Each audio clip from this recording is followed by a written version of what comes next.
My work is so intensive and demanding, make me feel so uncomfortable and tired that my brain is just crying out to find a comfortable place to lay my head down. But this was a special 2-year anniversary of my relationship, so I chose a store on Baker Street to buy my girlfriend a present. It was about 8:30 in the evening. I felt I was going to be late for my appointment, so I had to rush to make it there on time. I walked briskly through the crowds of people on the sidewalk to the bakery. The icy air from the snow made me shiver, and I tried to keep my hands deep in my pockets so I wouldn't freeze. As I walked out of the store, the pasta gradually started to cool off. I made my way along the sidewalk with a food parcel in my hand to a nearby subway station. And suddenly, a boy ran up to me with a sad, pitiful look on his face. It made me feel dumbfounded. As I was about to approach him, he suddenly grabbed the food parcel in my hand and ran into another direction. I tried my best to chase after him. I had to get that food back because I knew there was no time to wait for a second pasta. I chased the boy through several paths, then ended up in a small alley. It was a dead end with no way out. What surprised me about this alley, it was that there were countless cats and dogs wandering around. Suddenly, the boy stopped and turned to gaze toward me with a mysterious smile, if you know what I mean. I immediately knew that something was wrong, and when I turned my head to look, I saw 2 ferocious-looking thugs approaching us. One with a tall, large figure, and the other looking rather small. The big one smirked and said, "Boy, give us the bag of money and we'll let you go. Hurry up!" I watched at every one of them in panic, not understanding what was going on. And that's when he suddenly punched me in the face, which made me feel dizzy. I touched my face and glanced at them. I didn't even realize I had blood on my hand. I furiously looked at them and began screaming, causing the whole group of wild cats to run away and panic. Since this place was completely deserted, no one noticed us. And in that moment, a terrifying demon appeared in front of me. In the darkness of the alley, the figure of the devil unconsciously stuck in my mind. It had an extremely large figure. Its gnarled appearance made me feel terrified. In particular, his red eyes looked very intently at me, as if he wanted to devour me on the spot. But then he laughed horrifyingly. In panic, I took a few steps back. The thug next to me looked at me with confusion, and his eyes were ebony black, and they stared at me. And then he turned his gaze on his brother. I was petrified and felt like my soul had left my body. My limbs trembled, and I was unable to speak. I nervously watched the thugs as one of them shouted, "Demon, demon, someone please help." But the small thug blankly stared at me with a mysterious, evil smile. It amazed me that he was not afraid of the devil standing in front of me. Or was I the only person who was seeing it? I anxiously started asking for his help, but it failed. This demon in front of me had sharp, bony hands and fearsome fangs. It slowly approached us and left out a scream of horror. There was no way out for me to escape. With the devil in front of me and those aggressive thugs at my back. It seemed like everyone was trying to prevent me from escaping. At that moment, suddenly, I heard a voice. It whispered in my ear, urging me to kill the devil and run away. At first, I didn't notice it because I was so scared, and the voice kept repeating in my ears, making me crazy, and extreme anxiety filled my head. I held my head in pain, angrily looking for the demons, and I quickly turned my body to grab a long iron beside the landfill and vigorously beat the demon back and forth to kill it and destroy my fear.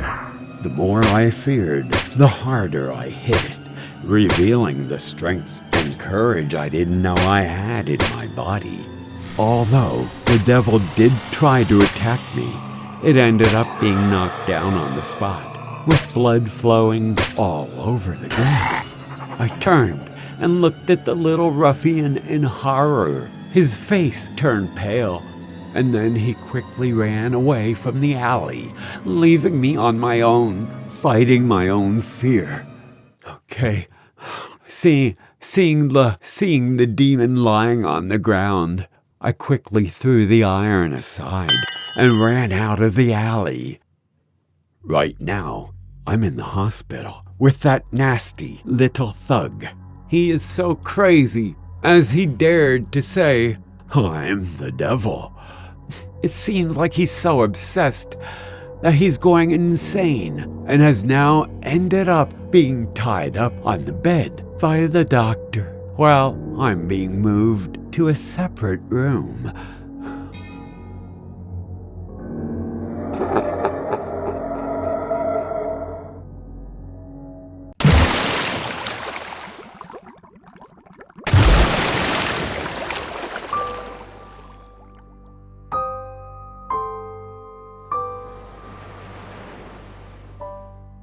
Hello, I'm Alva. I am a marine biologist, and I just got transferred to the Virgin Islands Institute of Oceanographic Studies.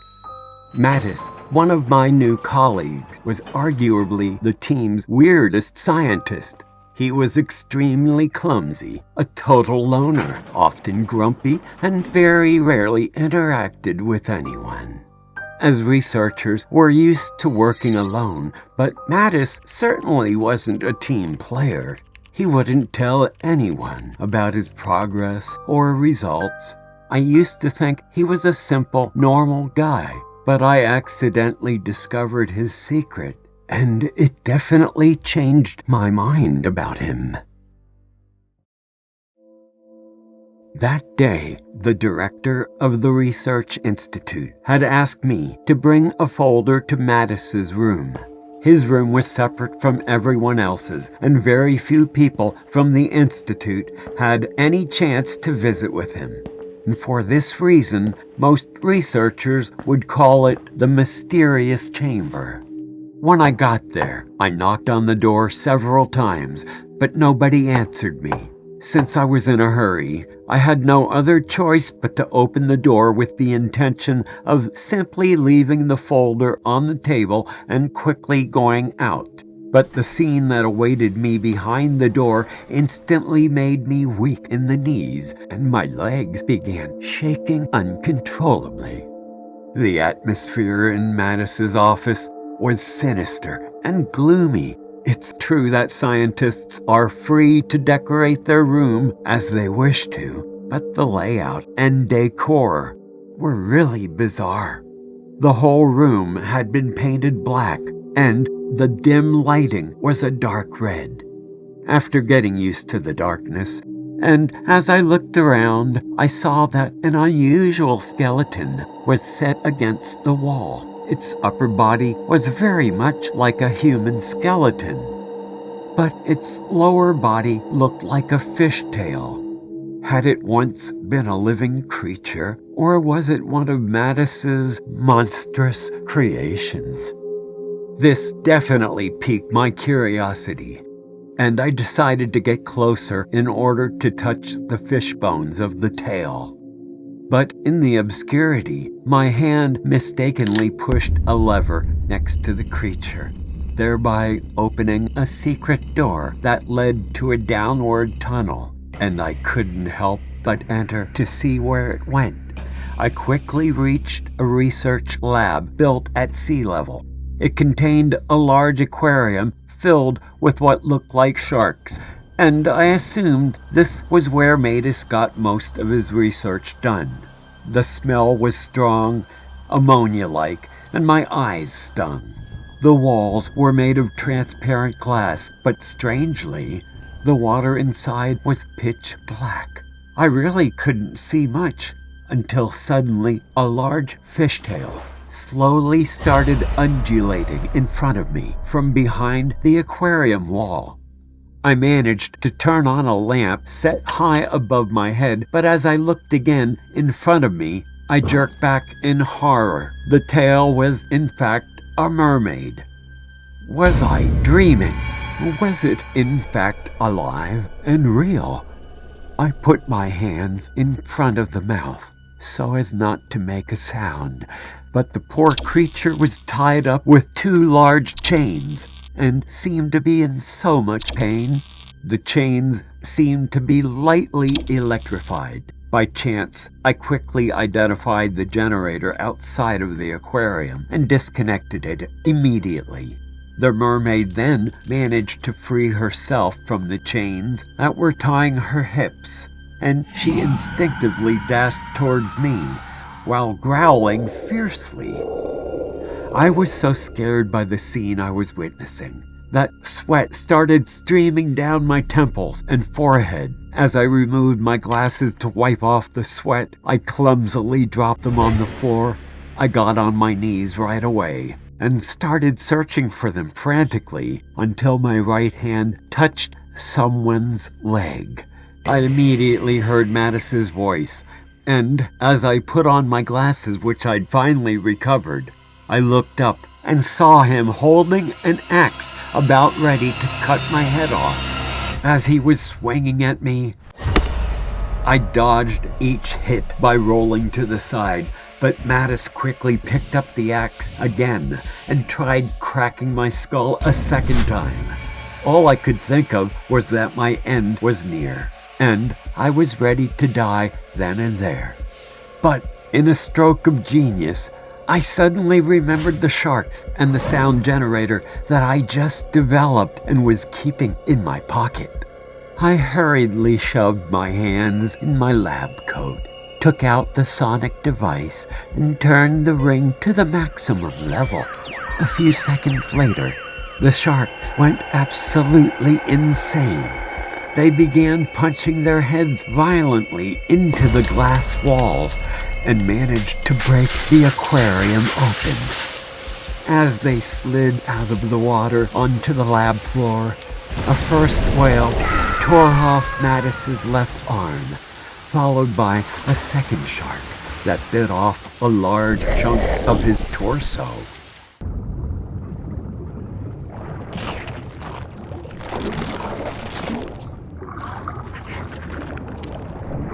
Blood was gushing out of his arteries and started painting the floor red, but water was oozing out of all sides too. In less than a couple minutes, the lab had become an aquarium, and I was getting weaker and weaker, fighting the rising waters.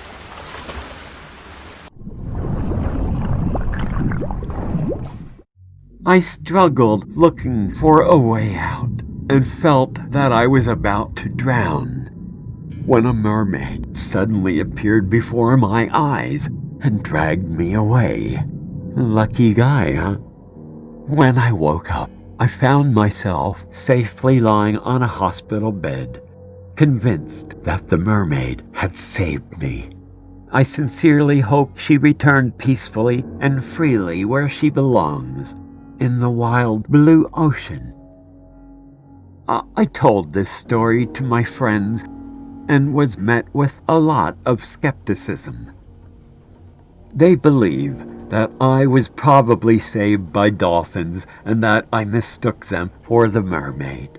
Anyway, regardless of what happened, I'm still haunted by this story, and I still work at the Institute, and I'm passionate about what I do. But I'll never look at the ocean the same way again. And I'll always be reminded of that mermaid every time I eat a meal of fish sticks.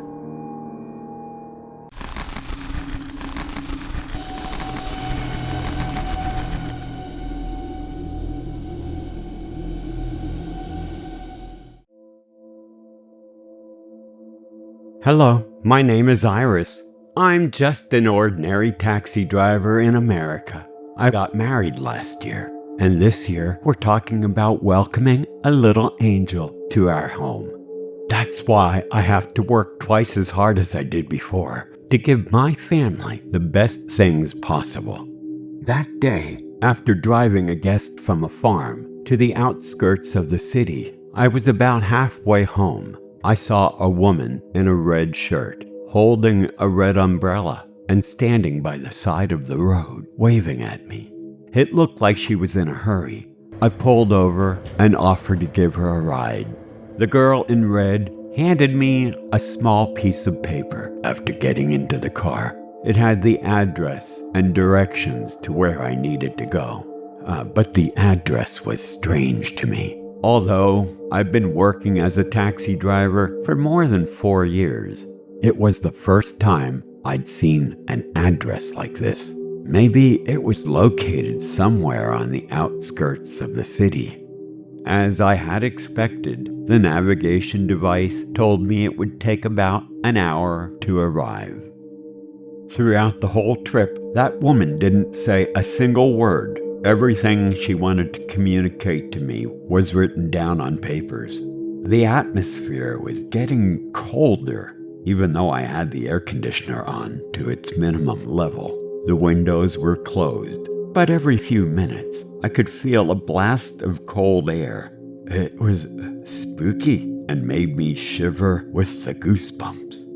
About 45 minutes into the ride, my navigation device suddenly said error. Then the woman in the red dress passed me another sheet of paper containing a small map on it and a caption saying that I needed to drive about 30 minutes more to arrive at her destination. Sometimes I glanced at her through the car mirror, but I accidentally made eye contact with her, and her eyes were staring right at me, as if she was staring at me the whole time. So I followed the instructions in the paper. I had to drive through a dark forest with the thought that we might arrive at our destination when we reach the end of the forest. But then I had to navigate a turn, and next to it was a signpost in 2 directions. It said turn left to enter town and turn right to go to the farm. Now the woman immediately raised her hand and made a sign for me to turn right, saying that this was a shortcut and that if we went this way, we would get there faster. We continued moving for another 15 minutes, and then she suddenly told me to stop the car. As soon as I got out of the car and opened the door for her, 2 freaky guys jumped out of the grove of trees as if they were about to attack me. They had guns. 2 men, one short, one fat, both wearing a mask with the shape of a bird's head, looking creepy. However, right at the moment I turned on the car's engine, one of them broke the glass with a gun and then pointed the barrel at me. I was never so afraid. With my eyes closed, I hit the accelerator pedal, jammed it to the floor as hard as I could. The other man immediately opened fire, but fortunately the bullet was going the wrong way. Seeing their prey run away, they kept honking and shooting while chasing after us for a little while longer and then stopped. After I regained my composure, I immediately called the police and reported the accident. I was hoping to find a bar or some place to rest while waiting for the police to arrive. But the scary things didn't stop there. I must have been running about 30 minutes when I recognized that old sign by an abandoned gas station. Somehow I must have been running in circles. But even more frightening, the woman with the red umbrella was still standing on the side of the road, waving at me. I immediately looked back, and she disappeared. I sighed a breath of relief. But then I looked up to find out that she had already navigated her way to the front of my car.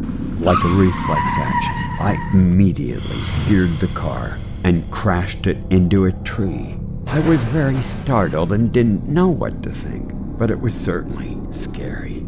After that, I didn't remember anything. I just knew that the police had arrived just in time to take me and my car to the garage. But one thing amazed me. The police had arrested 2 suspects in this area who'd been living off the land growing corn and right below the sewer where I parked my car, and was robbed by bandits. The police had found the body of a young girl, and after investigating, they were able to identify that girl as Lisa.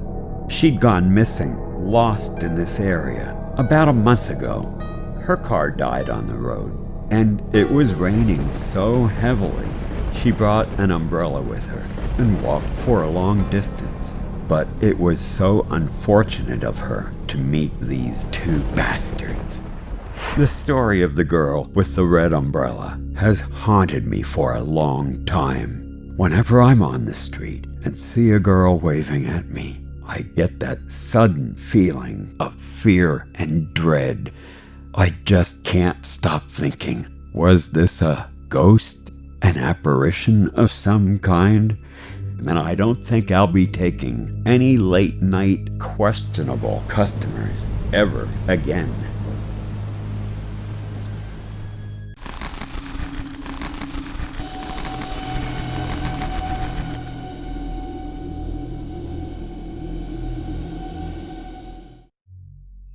Hello, my name is George, and I live in Cambridge with my wife and children.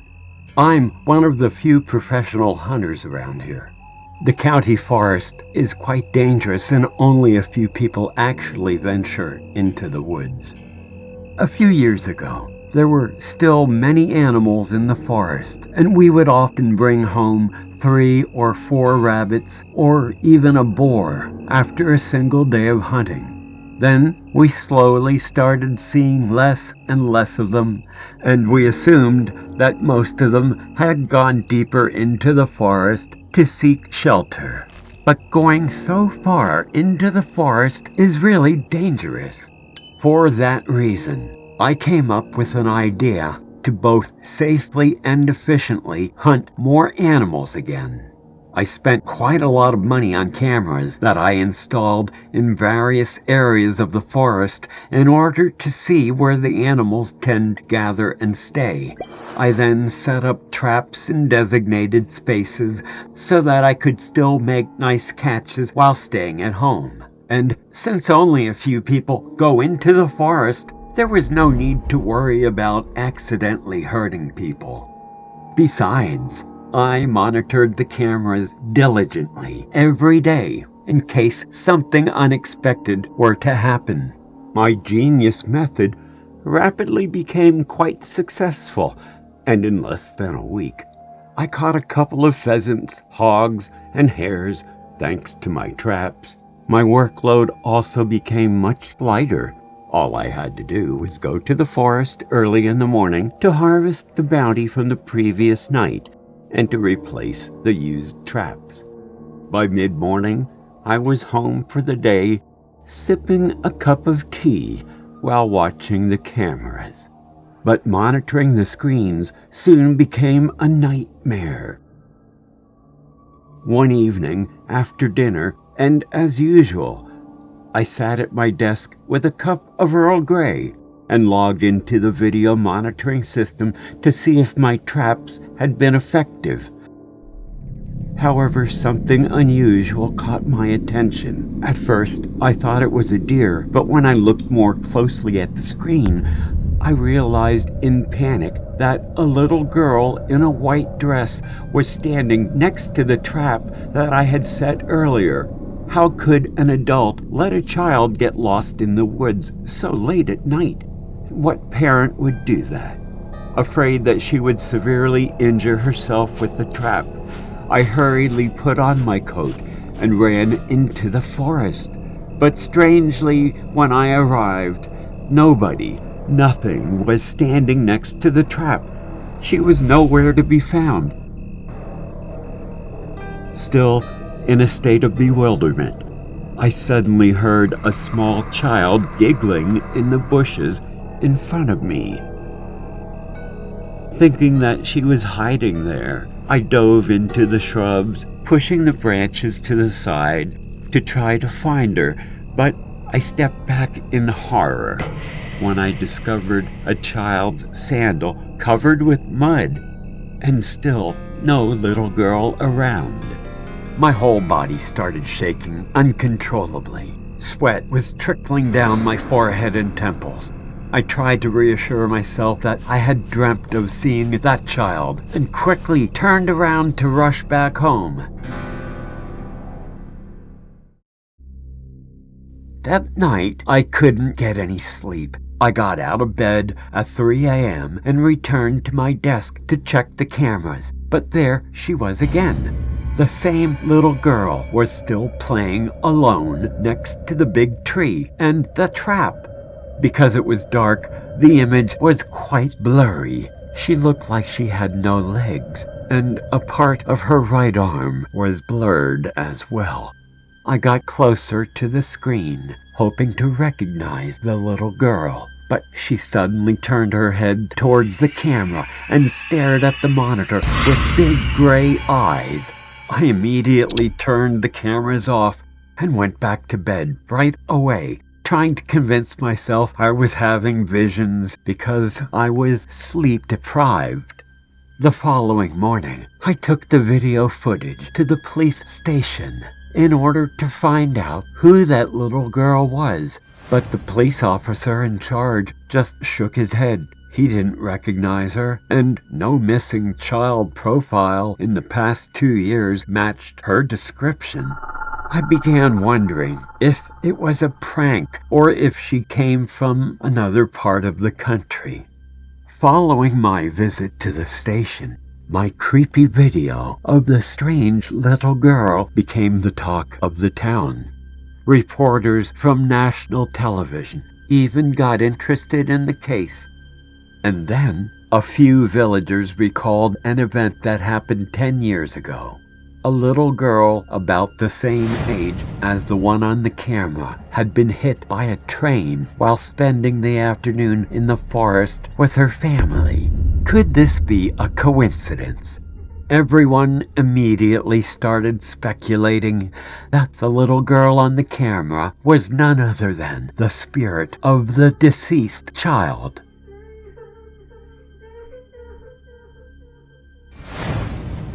Something didn't seem right, so I shared this story with the press in the hope of finding out the truth. A month later, a man named Jack Wilson contacted me to tell me that the little girl from the picture was not a ghost, but it was his granddaughter, little Heather, now 9 years old. He and Heather had just stayed for the holidays at a hotel just outside of town. One night, he woke up and realized that she was no longer in her bed. He began looking for her everywhere and even searched the nearby woods. He found her sleeping next to a big tree and was also where the camera was located. It seemed that the little girl had been sleepwalking into the forest and accidentally entered the camera angle. But when I asked Heather about the sandal she lost and the giggle I heard, she just shook her head and looked at me with those big gray eyes, saying she didn't remember anything. Could this be another case of a ghost who's really dead but doesn't know he's passed, still lingering? Or is this another case of some legend? You decide.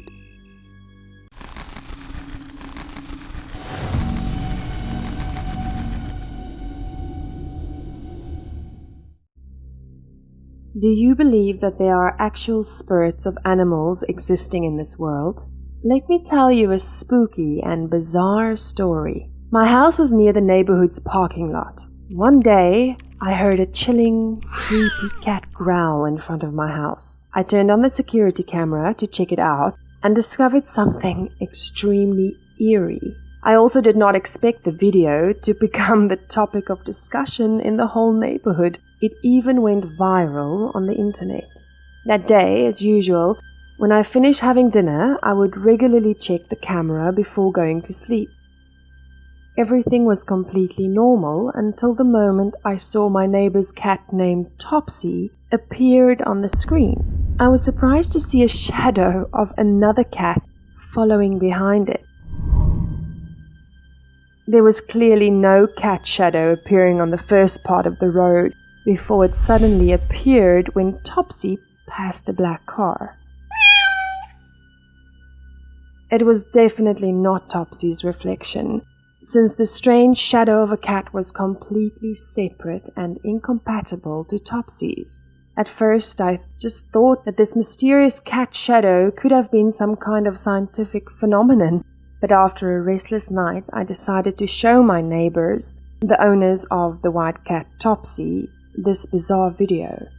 My neighbors immediately started panicking, watching it, and told me that besides Topsy, they also had another cat named Lily, but unfortunately, Lily had passed away only 3 days ago. Topsy and Lily were once extremely close. They always played together and was considered to be best friends. But ever since Lily died, Topsy was not playing anymore and showed signs of fatigue and depression.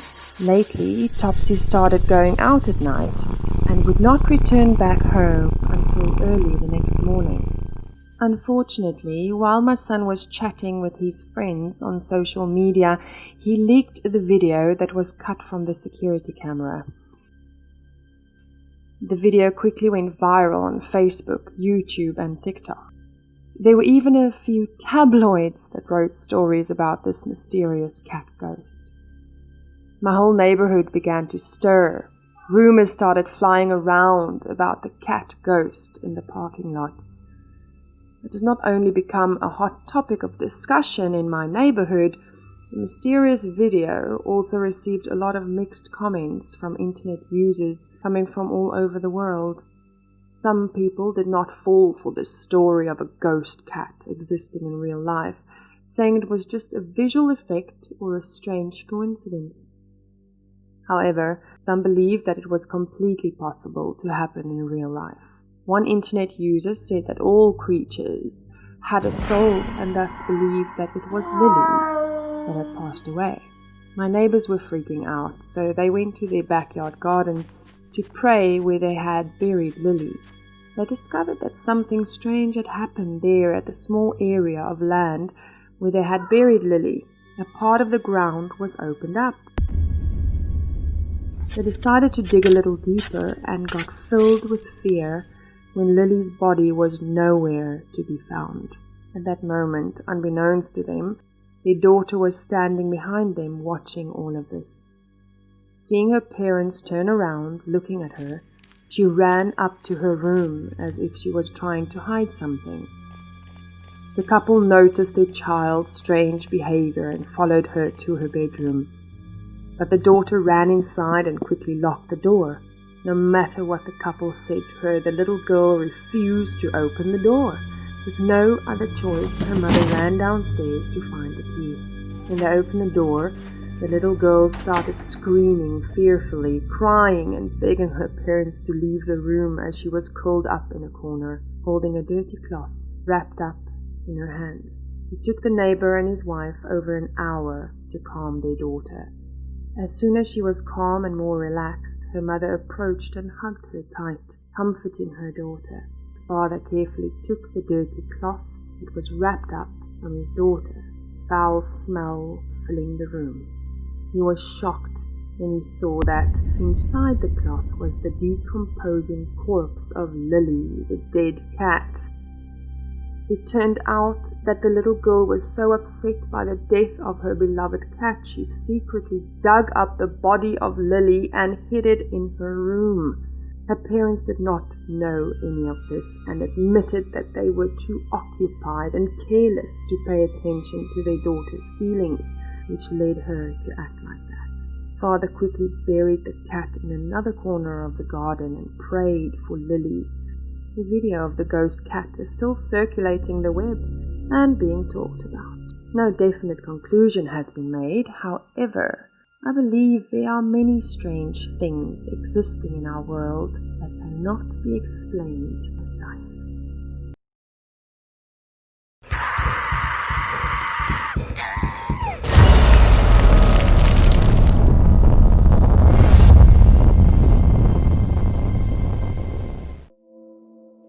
My name is Felix. I'm a psychiatrist and have encountered a strange case that science cannot explain. When this happened in 2008, I'd been invited by a client to come to her home to evaluate her son's mental condition. The young man, then in his 20s, remained living in the family home, refusing to talk or visit with anyone. He was clearly suffering from severe autism. One particular thing, he loved to draw. In fact, he would often lock himself into his room for days at a time, or choose a secluded corner in the park only to draw pictures. Lately, he'd been showing signs of instability. He would look insecure, upset, sometimes even crazy, screaming that he was about to die. The mother had grown increasingly worried about her son's condition, and she reached out for my help in the hope that I would help him to recover. I asked for her permission to enter his room and to talk with him. Luckily, the door was unlocked, and I was able to get a slight peek inside. Pens and paint littered upon the floor, and the room was actually quite chaotic. Not what you'd expect from an art lover's haven. In one corner sat a skinny boy, painting with a blank look on his face, sometimes mumbling something incomprehensible. But before I could even step in, he began speaking to me, asking to know if I wanted to know my destiny or not. That was the very first time I had met such a patient. There was definitely something very mysterious about him. And as a psychiatrist, my first thought was that this person had indeed been suffering a mental problem, but I was curious about what he had to say. As I entered the room, he didn't scream or go crazy like his mother had told me. In fact, he proved to be extremely friendly towards me. He began holding and showing me his paintings, including a scene of a restaurant being burnt down, a traffic accident, and then numerous scenes of people being shot and killed, lying in pools of blood. The pictures also included numbers that he believed were the respective days that these events would occur. This strange guy also claimed that the scenes he drew were predictions that would happen in the future. Of course, like everyone else, I didn't believe what this young man was saying and thought he was merely showing signs of paranoia. I then left the unusual room to meet with his family and inform them that I would come back the next day to begin a mental treatment plan with him. However, the following day, and almost eerily, the famous restaurant that I would drive by every day suddenly caught fire as I passed by. I couldn't help but think that it looked so much like the boy's drawing. It was precisely this corner of the intersection. Everything was so detailed and accurate in the painting, but I'd not paid much attention until it actually happened. After witnessing the accident, I immediately drove on to meet the young man, but as I arrived, his house was closed. The neighbors said he'd gone crazy and had been rushed to the mental hospital by his parents. I hurriedly asked for the hospital's address and drove away. I usually turn on the radio every time I'm on the road to catch up on the news. On that day, a catastrophic series of shootings had occurred in a supermarket, killing many victims. What was even more strange was that everything went exactly as depicted in the boy's picture I had seen the previous day. Could he really be able to predict the future? As I arrived at the psychiatric hospital, he'd been tied to a bed. Although his body did not flinch, he would scream that he and his parents were about to die in an accident. A few hours later, the doctor concluded that his condition was too severe and that they had no sufficient means to calm him down. They recommended to the mother to move him to a better psychiatric hospital offering modern equipment and professional medical staff. His parents and the 2 hospital staff helped him to get into the car that would drive him to the downtown hospital. I joined them for the ride, but for some reason, he began fighting violently, refusing to board. Even on the way there, he kept screaming that the car should stop or all would die. His hysterical premonitions made me feel uneasy, and I suddenly remembered the picture of the accident I had seen the previous day. It was an image of a crashed ambulance following its collision with a container truck. But by the time I remembered, it was too late, and the accident had already occurred on the highway. Everyone in the car died, and I was the only survivor. Luckily, I was only injured, but nonetheless hospitalized, as both my legs were broken.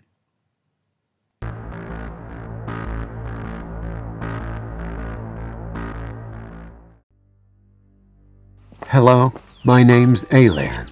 I recently graduated from college and currently work for a real estate company. I have a close friend whose name is Dana, who used to be a colleague, albeit as a receptionist. But she left the company a few months ago, and I haven't seen her much ever since.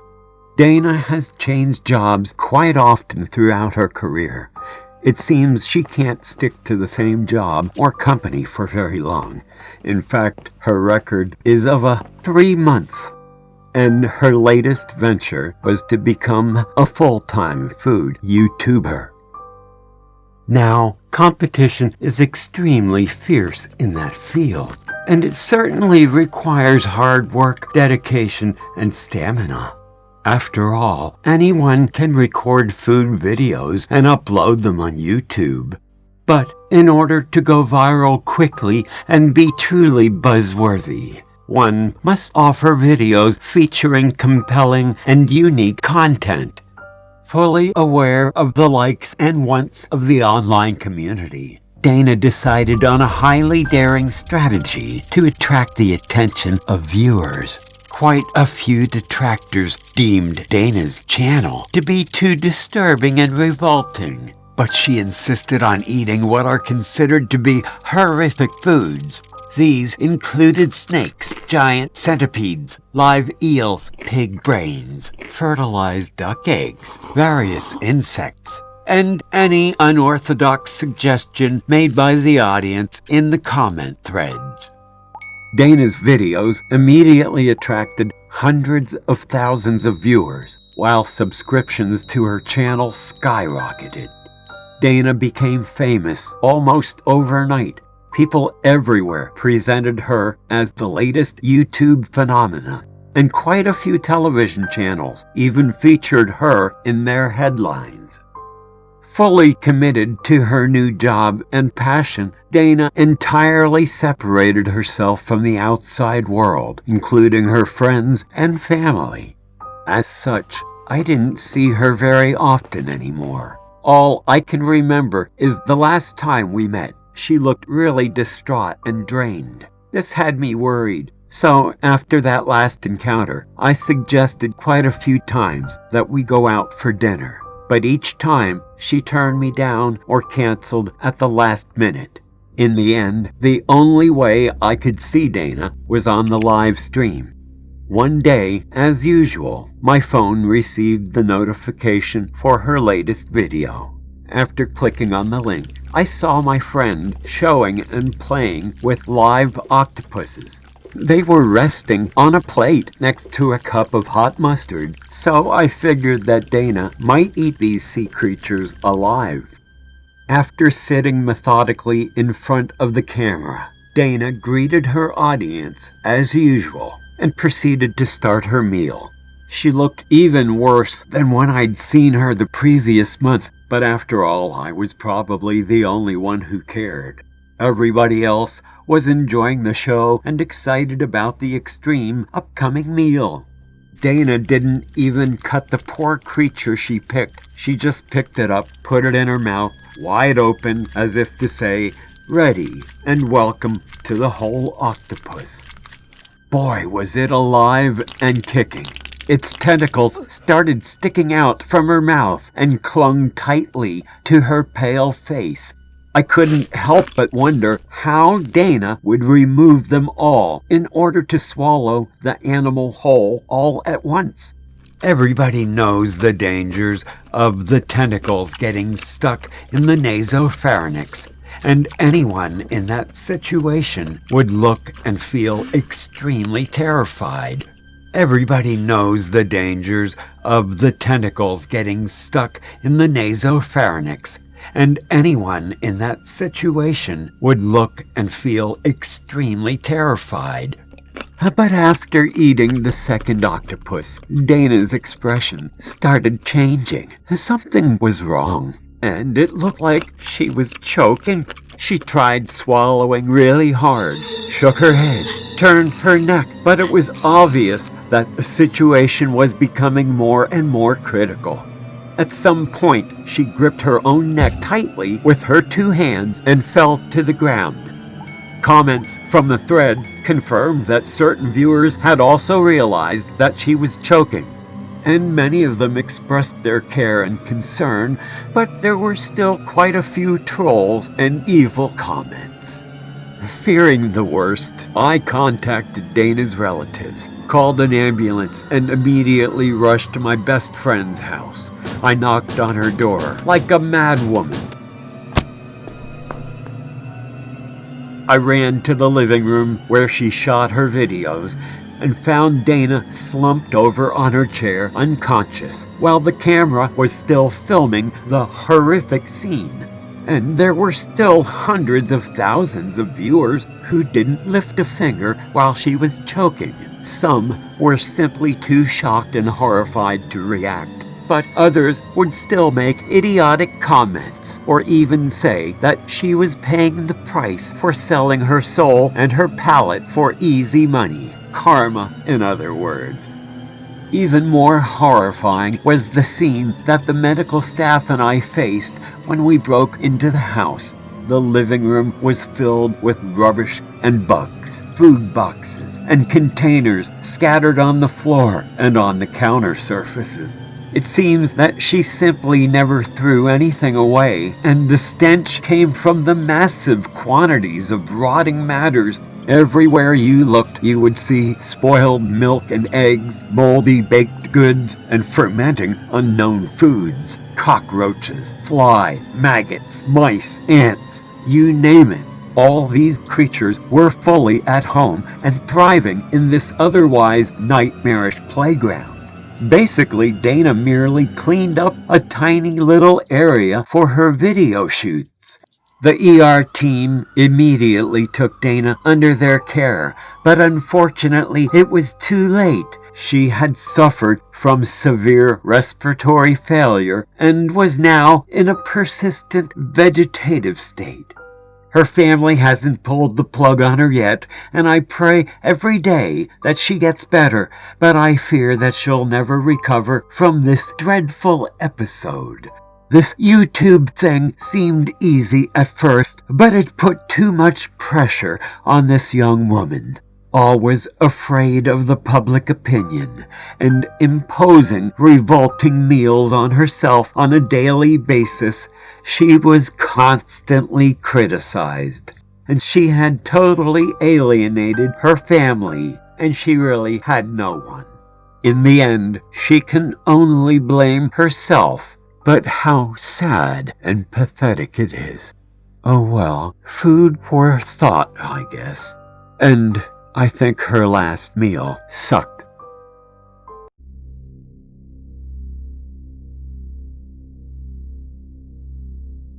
I live in a village which lies by a small river in Scotland. Annually, a horse race is organized in the village, and those who meet a certain age requirement can participate in the competition. And the race has become a part of our tradition through the years. I had to remain patient until I was 18 years old in order to be a participant.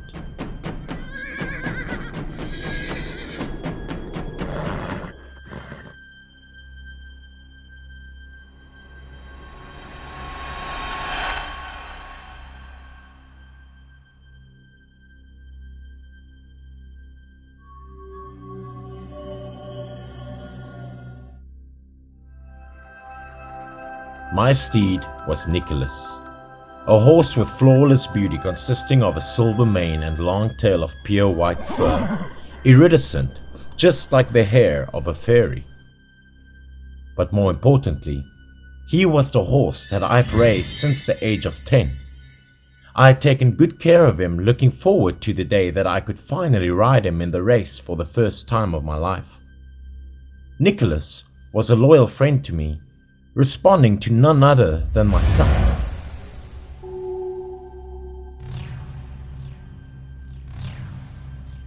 It was on that day, race day, when I came to Nicholas, stroked his fur as I whispered in his ear, "We definitely have to win, Nick. I put my faith in you." He blinked his eyes, nodded his head just like he understood every single word that I was saying to him.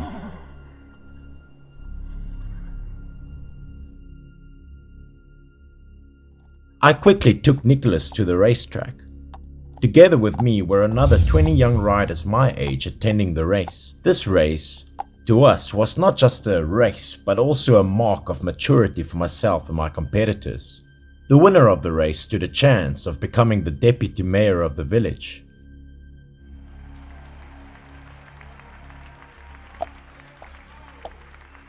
Our goal was to pick the miracle fruit inside the mysterious forest and return home before darkness fell.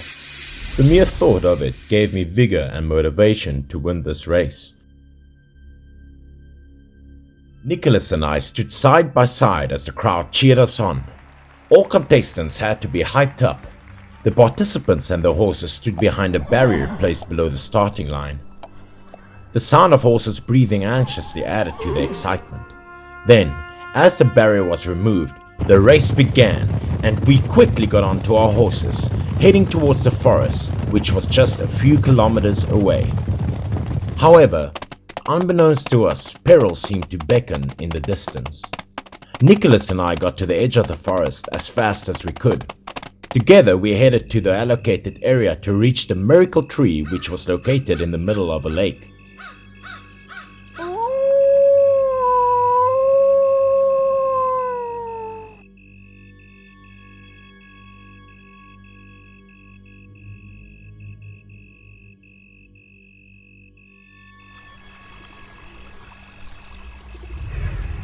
It was a large, deep lake surrounded by dense forest. In order to get to the middle of the lake, a ferry had to be taken, of which there was only one.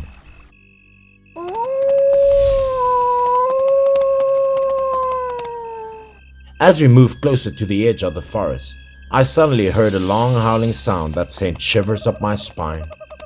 My horse started to behave strangely. Nicholas stopped and refused to move, with his hooves popping up constantly, scraping at the forest soil. His behavior was that of terror and fear.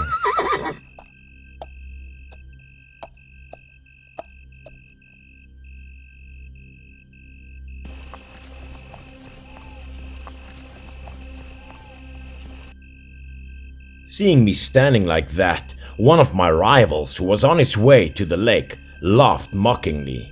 His name was Mark, and he said, "Hey loser, are you scared now or what?" Having said that, Mark continued to laugh and made his way deeper into the forest.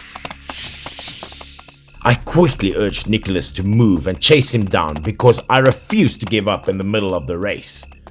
Nicholas looked uncontrollable and uncomfortable, but after a while he continued to advance. I followed Mark into the forest. Mark suddenly stopped.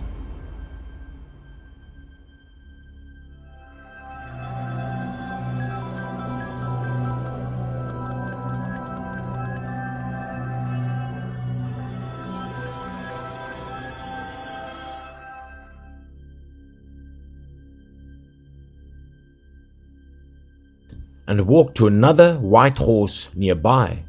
It was a horse with beautifully and magically shimmering white fur. Except for Nicholas, it was the most beautiful horse I had ever seen. Its beauty was mesmerizing as we were unable to take our eyes off her, but Nicholas didn't seem to appeal to it.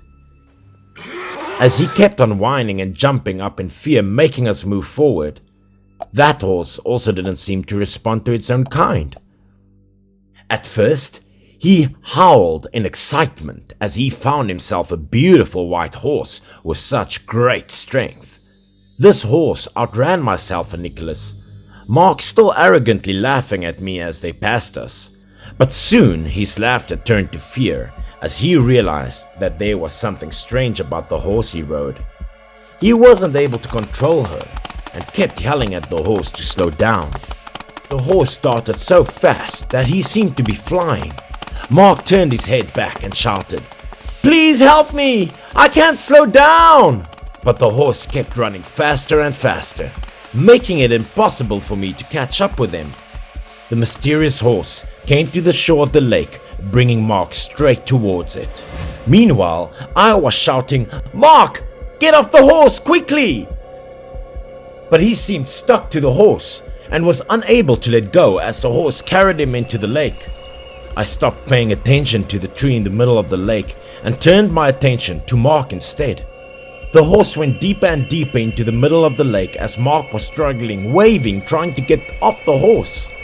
Then, both the horse and Mark suddenly disappeared under the water.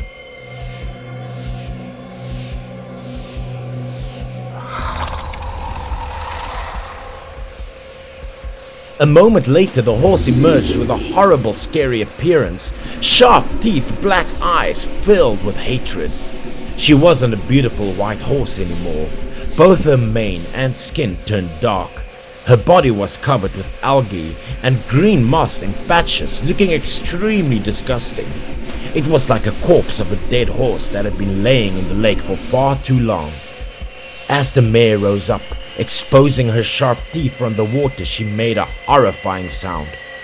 Suddenly, underneath the surface of the lake, it seemed like a giant creature whipped up its tail, creating massive waves. Mark was now struggling in the water, screaming and trying to stay head above water. I immediately got off my horse and went straight to the edge of the lake in order to help Mark. But to my horror, the beast then latched onto Mark in order to drag him down deeper into the lake. Mark seemed unable to free himself from the grasp of this beast, its sharp teeth sinking into him piece by piece as he was eventually swallowed whole in what seemed to be seconds. The lake turned red with Mark's blood. I screamed in panic, feeling paralyzed and unable to help. I was about to jump on Nicholas to run away as I came to witness many of the other competitors being dragged down by more of these nightmares, the same as Mark. There was not only one, but multiple of these human-eating monsters. The question was, why did no one in the village ever know about this? Under all the fear, I sensed confusion. I recalled hearing about the strange disappearance of people some time ago. They all apparently died at the hands of monsters called kelpies, but there never seemed to be any evidence of this. I soon realized that this might be the reason for all the disappearances. The kelpies seemed to turn into white horses to attract riders, which they then drowned and devoured. It was a terrifying revelation to digest.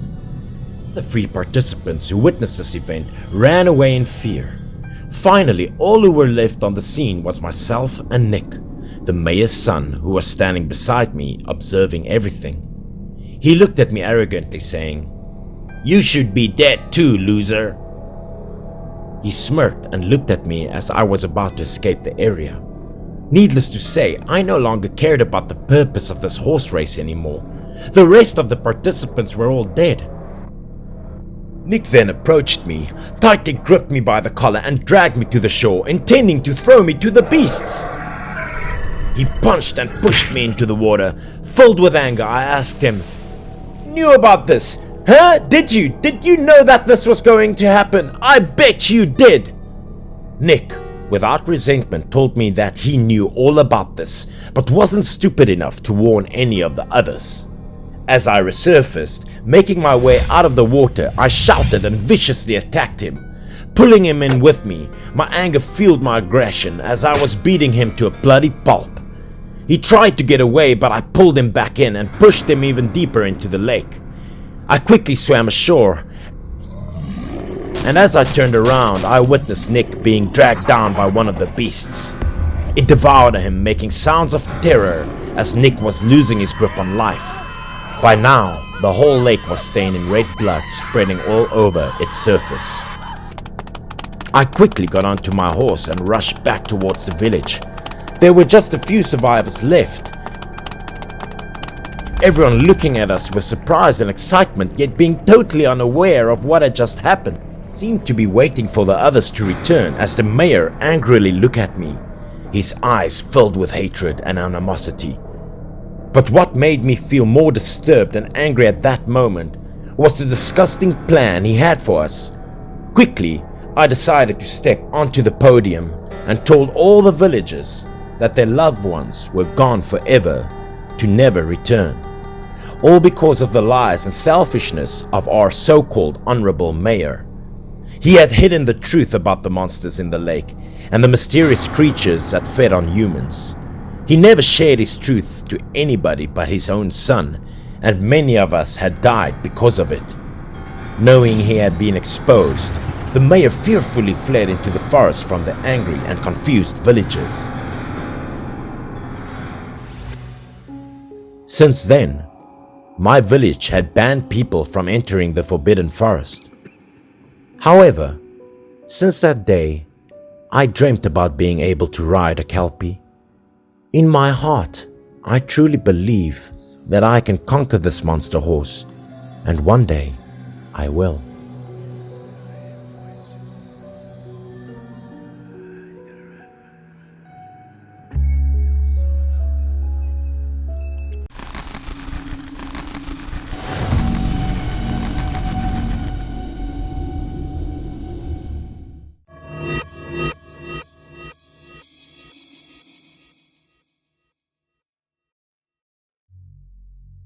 At the beginning of the school year, a rumor started spreading around the school that an old tree had the power to bring lonely hearts together. Not that Jonathan or myself would be interested, right? According to the rumor, anyone looking to make the object of their affection fall in love with them had to accomplish a specific ritual. One had first to write the name of the loved person on a sheet of paper. Then, one had to collect hair from that person and tie it to a few strands of one's own hair. Place the tied strands on the sheet of paper, fold them into a tiny parcel, and bury it in front of the tree. After a couple of days, one's wish would come true. This whole spiel was initially circulated on social networks, but Jonathan and I suspected it was merely a lame prank made up by bored students. Well, that is until Linda, a female student from our class, decided to use this urban legend to get the school hunk. She didn't listen to my advice to forget about it, especially considering this guy already had a girlfriend, and she still followed the weird ritual. A few days later, the whole school was surprised to hear that the guy had broken up with his girlfriend and was now dating Linda. But things didn't stop there. After a month or so of happy dating, both Linda and the guy started changing drastically. The two became quiet, too quiet, and looked very tired and distraught. Then, one day, as I was home writing articles for the sports column, Jonathan called me and told me to hurry to school because something dramatic had happened. A student had found Linda's boyfriend dead, hanging from an old tree behind the school. The school and the police had set up a blockade in order to prevent anyone from seeing that horrific scene. But Linda managed to get through, and her heartbreaking screams and cries were heard miles away. A week later, Linda still hadn't come back to school, and I started to worry about her. I convinced Jonathan to come with me to visit her. When we arrived, her Terry mother opened the door and told us she had locked herself up in the room and hadn't eaten or drunk anything ever since. We still went upstairs, and Linda agreed to let us in. She looked so thin, so frail, and her eyes were red from crying so much. She had dark circles under her tears, and her hair was a mess. She sat on her bed and started muttering something. I went near her to comfort her, but suddenly, upon seeing Jonathan, Linda screamed and said that she was sitting on Jonathan's neck. We were both completely startled and didn't quite understand what she meant. Following her boyfriend's death, she started suffering from psychological problems, which could have been an explanation for this nonsense. But although we tried asking her what it was all about, Linda refused to say anything. 1 week later, as we were all in class, we received the shocking news that Linda had hanged herself at home. Jonathan and I had a feeling that the old tree behind the school was not foreign to any of this, so we decided to find out the truth. We immediately went to Linda's house and asked her parents if we could borrow her diary on the grounds that we wanted to use it to honor her memory in the school paper. In her diary, Linda had written that, despite having a guy she wanted and loved, she never felt truly happy. Whenever they would be together, her boyfriend would always behave in a strange way, physically present, but otherwise completely absent. She also wrote that soon after they started dating, she would often see a ghost-like woman hanging around her boyfriend's neck. That eerie creature had particularly long hair and would look back at Linda with an evil smirk. The day before she committed suicide, Linda had dreamt that this woman, bloody-faced and wearing a crumpled school uniform, was standing under an old tree behind the school. She was laughing hysterically and asked Linda, "Do you really want to be with this boy forever?" Linda had immediately nodded in approval and hanged herself the following day. I read every word written in the diary and got goosebumps and shivers all along.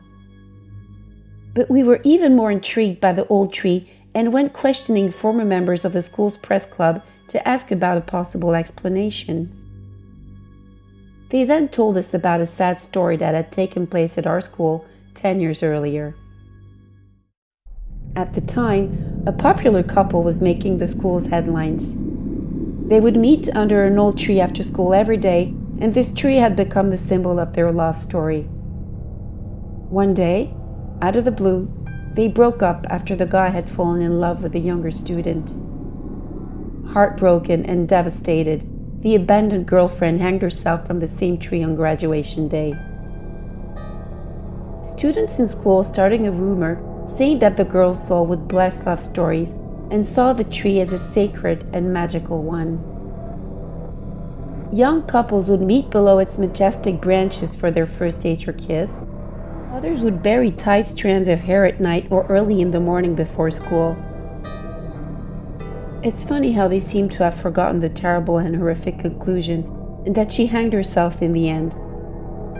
The rumor and myth has been passed on ever since, and many female students keep on following the ritual and trusting their happiness to the tree and to the spirit of the deceased young woman. I wrote about it in the school newspaper, hoping to convince students to beware of the curse. Although my article was very successful and read by most, I'm afraid untimely deaths are not over yet, and that we'll keep on burying heartbroken souls.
Hi, my name is Alex, and my story is about something that might cause you just as much fear as it did to me. This happened around 2006. I had a bunch of assignments to finish during the Christmas holidays, so I decided to finish them early so I can enjoy some time with my family. My parents, along with my younger brother and sister, were going to a Christmas concert. I decided to skip it because I have seen it before and it was practically the same each year. I was 17 at that stage, so it wasn't a problem for me to be home alone at all. I fed the cat and went to finish my assignments in my room. It took me about 3 hours, but I was happy to be done with them. I turned on the Christmas lights as it had gone dark, and I went to take a shower before I watched the movie. As I was showering, I heard something, a noise or something breaking. I immediately thought the cat broke one of my mom's antique vases, so I went out to check. But, to my surprise, it wasn't the cat. It was something else. I saw something facing away from me. It looked like an animal, but different.